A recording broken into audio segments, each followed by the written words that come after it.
Assalamualaikum warahmatullahi wabarakatuh. Selamat datang di channel Izamoto. Kali ini kita akan membahas tentang sebuah PLC dari brand Allen Bradley, yaitu yang tipenya Control Logic. Di sini saya sudah ada satu set PLC Control Logic yang ada di depan kita saat ini, yaitu backplane atau racknya. Jadi kalau untuk PLC Control Logic itu menggunakan backplane atau rack, dan untuk racknya itu sendiri ada beberapa tipe, itu tergantung dari jumlah slotnya. Dan untuk backplane ini bisa digunakan untuk prosesor atau controller dan bisa juga digunakan untuk I/O. Jadi di sini saya akan sedikit menceritakan atau mendeskripsikan tentang backplane ini. Jadi backplane ini adalah backplane dengan 10 slot. Di sini ada 10 slot.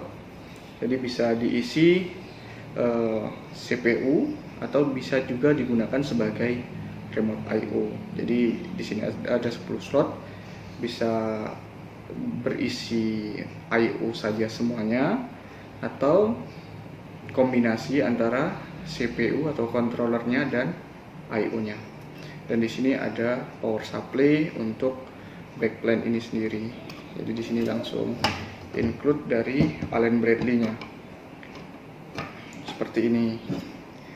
Jadi power supply-nya itu di sini ada terminal untuk wiring, dan di sini ada switch untuk powernya, on off-nya.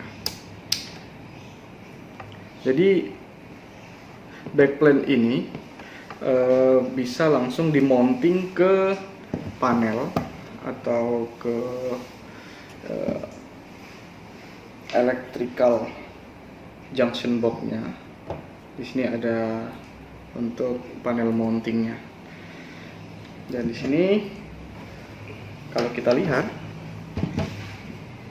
untuk urutannya tidak ditentukan CPU itu nomor 1 atau nomor 0, bebas di mana saja bisa diletakkan, nanti tergantung konfigurasi pada program. Nah, sebaiknya, namun pada umumnya CPU itu diletakkan pada slot 0 untuk memudahkan. Namun untuk Allen Bradley itu sendiri sebenarnya tidak ada ketentuan untuk CPU itu diletakkan di slot nomor berapa. Oke, untuk berikutnya kita akan mengenali CPU atau controllernya. Jadi CPU atau controller PLC Control Logic itu seperti ini. Pada bagian depannya terdapat beberapa lampu indikator. Di sini ada antara lain run, force, bed, I/O, RS232, OK. Dan di sini ada 3 pilihan untuk selektor switch ini, run, rem, dan proc. Di sini juga disertakan dengan key switch-nya atau kunci switch selektornya. Jadi di sini saya akan menjabarkan sedikit lampu indikator ini. Run ini adalah mengindikasikan bahwa CPU dalam keadaan atau mode run. Jadi seandainya CPU ini programnya running atau berjalan, maka indikatornya berwarna hijau. Kemudian di sini di bawahnya ada force. Force ini mengindikasikan bahwa ada program atau instruksi yang sedang di force dari software. Jadi baik itu I/O maupun memori program. Di sini akan menyala lampunya warna orange ketika ada force yang aktif. Kemudian di sini ada bed. Bed ini artinya indikator untuk baterai. Jadi nanti kita akan lihat di CPU ini ada slot atau konektor untuk baterainya, dan akan menyala berwarna merah apabila kondisi baterainya ini sudah tidak baik. Kemudian di sini ada I/O. I/O ini mengindikasikan terjadinya I/O itu dalam keadaan baik atau tidak baik. Apabila I/O itu dalam keadaan baik, maka dia akan berwarna hijau. Apabila I/O-nya itu dalam keadaan tidak baik, dia akan berwarna merah. Atau ada konfigurasi yang tidak tepat, dia akan berkedip-kedip. Kemudian di sini ada indikator RS232. Ini adalah indikator untuk komunikasi serial antara CPU controller PLC ini dengan program atau software melalui komputer. Kemudian OK, ini mengindikasikan CPU ini sendiri dalam keadaan baik. Kemudian di sini ada selektor. Di sini ada proc, rem, dan run. Proc ini adalah mode program atau programming, sehingga program yang ada pada controller ini tidak dieksekusi atau tidak dijalankan. Ini hanya untuk mode pemrograman. Dan di sini ada di tengahnya ada rem, kita bisa pindahkan seperti ini. Rem ini artinya remote, jadi bisa dilakukan perpindahan mode dari run atau programming melalui software. Jadi kalau saatnya kita ingin melakukan menjalankan programnya melalui software, kita bisa memindahkan selektor ini ke mode remote. Kemudian di sini ada mode run. Di sini adalah untuk menjalankan perintah program atau eksekusi programnya itu dari key switch ini. Kemudian kita akan melihat fisik dari CPU ini. Kalau kita buka di sini, kita bisa melihat ada di sini port komunikasi serial. Ini berfungsi untuk melakukan upload, download, dan komunikasi dari software ke controller PLC. Kemudian di sini ada port konektor. Di sini berfungsi untuk konektor baterai, dan di sini untuk penyimpanan baterainya. Jadi CPU ini belakangnya seperti ini. Konektornya ini bisa dipasang di backplane seperti itu. Baik, selanjutnya kita akan membahas tentang modul komunikasi. Di sini modul komunikasi yang saya gunakan salah satunya yaitu Ethernet IP. Jadi untuk modul komunikasi itu bisa berbagai macam, salah satunya Ethernet IP. Jadi modul ini bisa dipasang pada backplane tadi, backplane control logic, dan digunakan untuk komunikasi upload maupun download program, dan juga bisa untuk komunikasi ke HMI ataupun ke SCADA berikutnya. Jadi modul ini seperti ini, casingnya tidak bisa dibuka, namun ini bisa dikonfigurasi IP address-nya sehingga dapat berkomunikasi dengan perangkat-perangkat lainnya. Bahkan juga bisa berkomunikasi dengan remote I/O yang jaraknya jauh.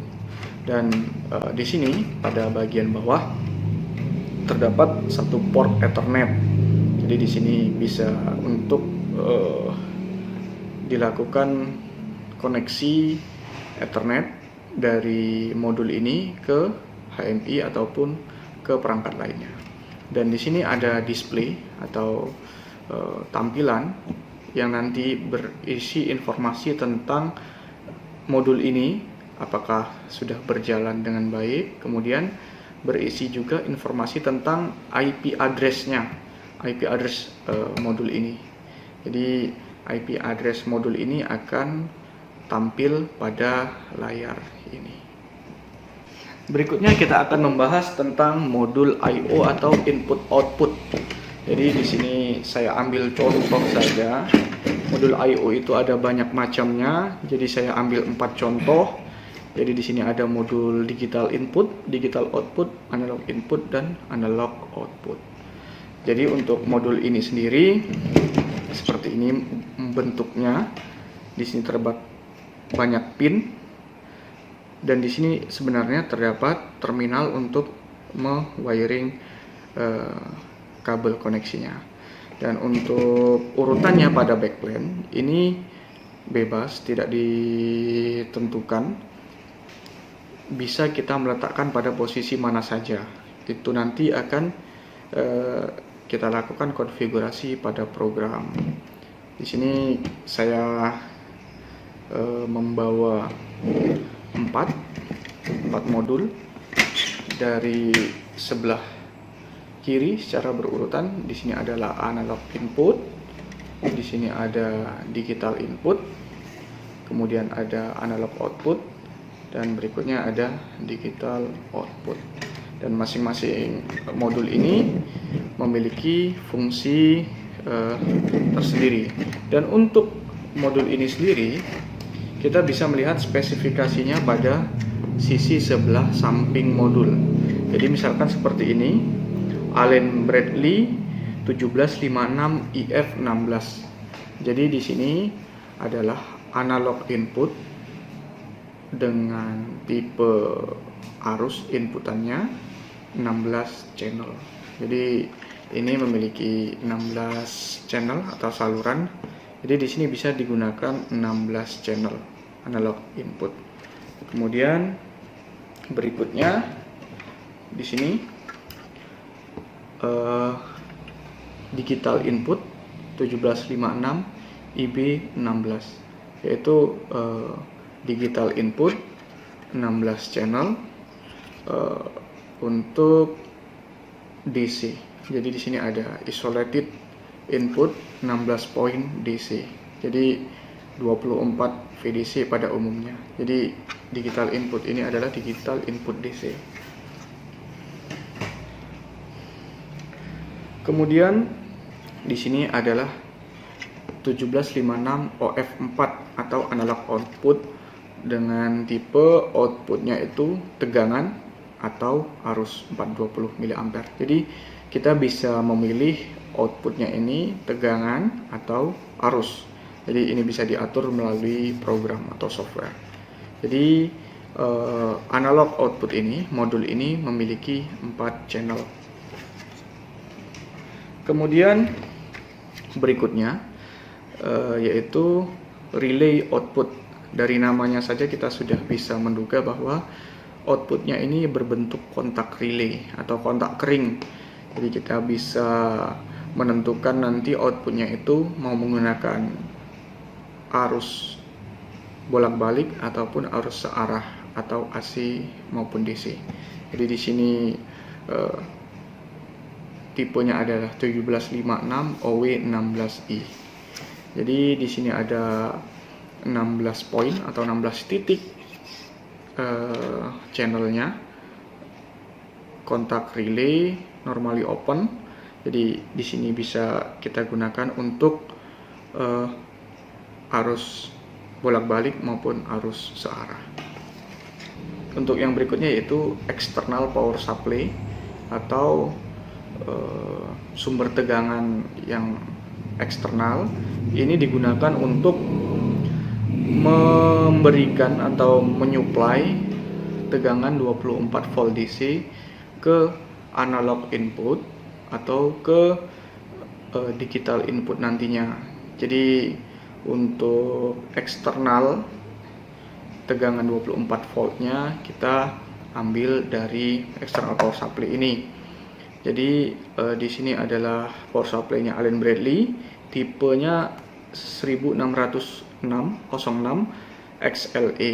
Jadi di sini inputnya di bagian sisi bawah, inputnya itu 100 sampai 120 atau 200 sampai 240 volt. Di sini bisa menggunakan tegangan 110 ataupun 220. Di sini adalah inputannya. Di sini fasa, di sini netral, dan di sini ground. Kemudian di sini adalah keluarannya atau outputnya, yaitu 24 volt DC sebesar 10 ampere.